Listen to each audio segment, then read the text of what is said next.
देखिए green TV YouTube पर भी, बस सब्सक्राइब करें और बेल आइकन दबाएं।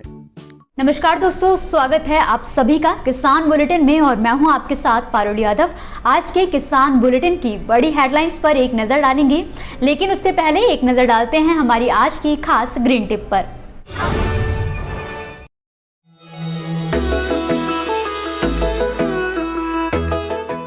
इसका बुवाई का जो उचित समय है वो सितंबर के अंतिम सप्ताह से अक्टूबर का प्रथम सप्ताह जो है ये बहुत ही उपयुक्त होता है।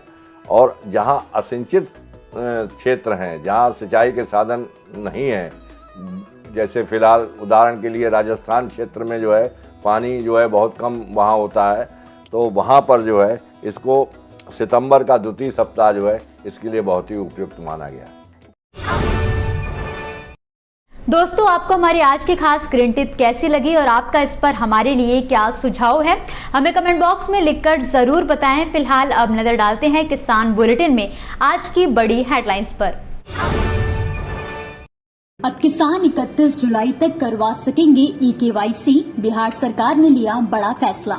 हिमाचल प्रदेश में बदलेगी खेती की तस्वीर। 3615 ग्राम पंचायतों में शुरू होगी प्राकृतिक खेती। मध्य प्रदेश के बाद महाराष्ट्र सरकार का बड़ा फैसला, चना खरीद की तारीख में किया बदलाव।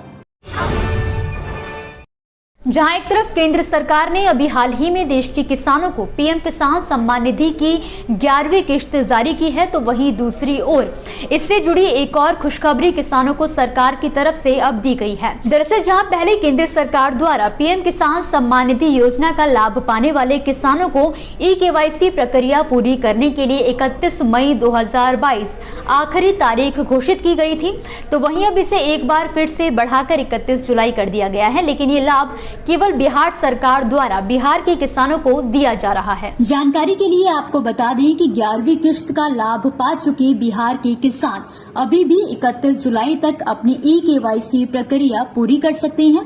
केंद्र सरकार ने मंगलवार को ही बिहार के तकरीबन 82 लाख किसानों के खातों में 11वीं किश्त की राशि ट्रांसफर की है, जिनमें ऐसे भी कई किसान शामिल हैं जिन्होंने अभी तक eKYC नहीं कराया है। एक रिपोर्ट की माने तो बिहार में ऐसे करीब 31% किसान हैं और आंकड़ों में देखा जाए तो ये संख्या 25 लाख से ज्यादा है। और यही वजह है कि बिहार सरकार ने प्रदेश के किसानों को eKYC प्रक्रिया पूरी करने का एक और मौका दिया है। बीते दिन हिमाचल प्रदेश के सोलन जिले में देश भर के कृषि विज्ञान केंद्रों के 2 दिवसीय 12वें द्विवार्षिक राष्ट्रीय सम्मेलन का शुभारंभ किया गया है। इस खास मौके पर गुजरात के राज्यपाल आचार्य देवव्रत, हिमाचल प्रदेश के मुख्यमंत्री जयराम ठाकुर और केंद्रीय कृषि एवं किसान कल्याण मंत्री नरेंद्र सिंह तोमर मौजूद रहे। कार्यक्रम के दौरान प्रदेश के सीएम जयराम ठाकुर ने कहा कि किसानों को प्राकृतिक खेती अपनाने पर सरकार जोर दे रही है।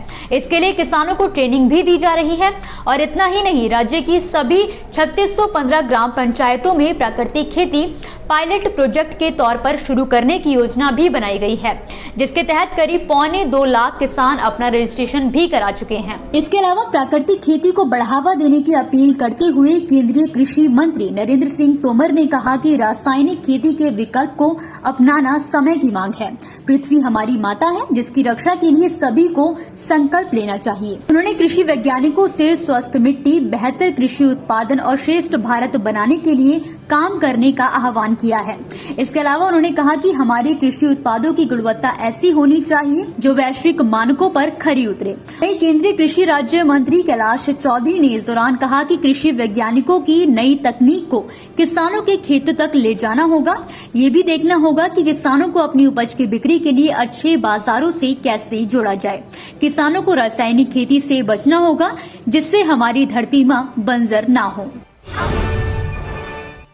मध्य प्रदेश के बाद अब महाराष्ट्र के किसानों के लिए भी प्रदेश सरकार ने एक बड़ा ऐलान कर दिया है, जहां बीते दिन अभी मध्य प्रदेश सरकार ने किसानों के लिए चना खरीद की तारीख को बढ़ाते हुए 7 जून कर दिया है। तो वहीं इसी राह पर चलते हुए महाराष्ट्र सरकार ने भी न्यूनतम समर्थन मूल्य यानी कि MSP चने की खरीद फिर से शुरू करने का ऐलान कर दिया है। पहले जहां पर सरकार द्वारा सरकारी खरीद समय से पहले बंद कर दी गई थी, लेकिन प्रदेश के किसानों ने जमकर सरकार के इस फैसले का विरोध किया था, जिसके बाद अब किसान 18 जून तक एमएसपी पर चना बेच सकेंगे। नेफेड के चना खरीदना बंद करने के फैसले के बाद किसानों में काफी नाराजगी थी। उन्होंने कहा कि बिना कोई कारण बताए खरीद बंद कर दी गई है। नेफेड के फैसले के बाद भी उपार्जन केंद्रों पर किसानों की भीड़ देखी जा रही थी और वो अपनी उपज लेकर वहां पर पहुंच रहे थे। ऐसे में सरकार ने क्रय केंद्र 18 जून तक खुला रहने का ऐलान किया है, मगर इसके लिए नियम व शर्तें लगाई गई हैं। इनके तहत 17 मई से पहले ऑनलाइन पंजीकरण कराने वाले किसान ही अपनी उपज बेच पाएंगे, जबकि नए किसान अब पंजीकरण नहीं करा सकेंगे।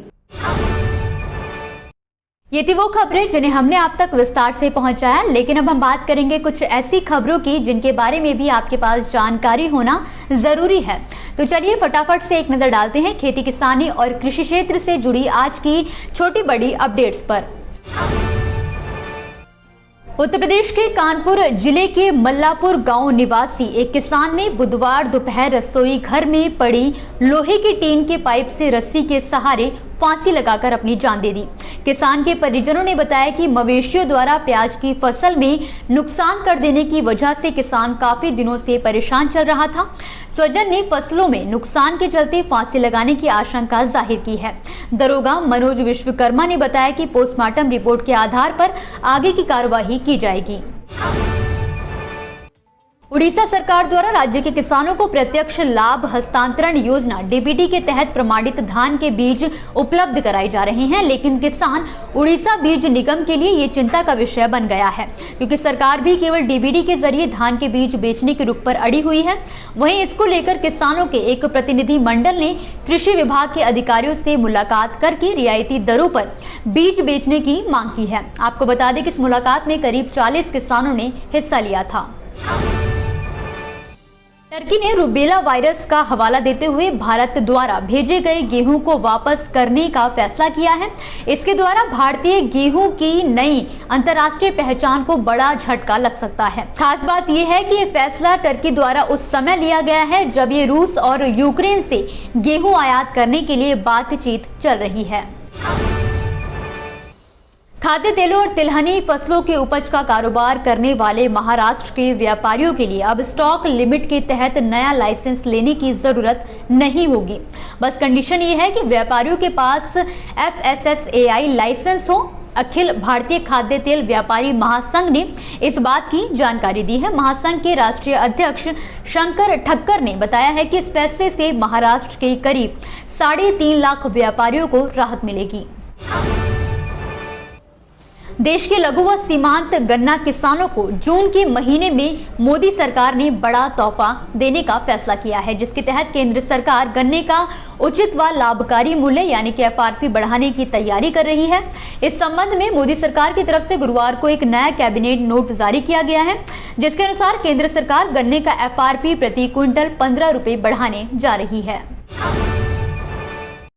इसी के साथ आज के किसान बुलेटिन की बड़ी खबरों में फिलहाल के लिए बस इतना ही। आप मुझे दीजिए इजाजत और देखते रहिए ग्रीन टीवी। नमस्कार। देखिए ग्रीन टीवी YouTube पर भी, बस सब्सक्राइब करें और बेल आइकन दबाएं।